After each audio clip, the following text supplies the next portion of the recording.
अस्सलामुअलैकुम अफ़ज़ाल भाई, वालेकुम। क्या हाल चाल है? ठीक ठाक। आजकल क्या हो रहा है? आजकल टिंडे की गोडी आप कितनी देर से टिंडे की काश्त कर रहे हैं? तकरीबन 6 साल से। 6 साल से।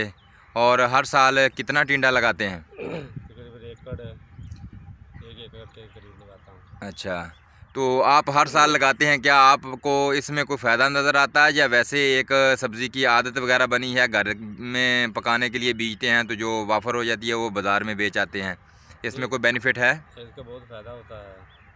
क्या फ़ायदा है? आप अपने चाहने वालों को, जो हमें व्यूअर्स वगैरह देखते हैं यूट्यूब पर, उन्हें क्या बताएंगे आप भी इस टिंडे की काश्त का कितना फ़ायदा है? आया ये टिंडे की काश्त जो है अकेली टिंडे की काश्त करते हैं या इसके अंदर और भी कुछ काश्त करते हैं? इसके अंदर नरमा और या देसी लगाते हैं। जी। ये टिंडे जो हैं ये तकरीबन एक कनाल का लाख सवा लाख रुपया देते हैं। एक कनाल का लाख सवा लाख रुपया। टिंडा देते और हैं। कपास कितनी हो कपास जाती है? होती है तकरीबन 5-6 मन कपास भी हो जाती 5-6 मन फ़ी कनाल की कपास हो जाती है जी। जो अगेती आपने सुना है कि हम ये मोहम्मद अफ़ज़ाल भाई फार्मर हैं, इनसे बात कर रहे हैं। और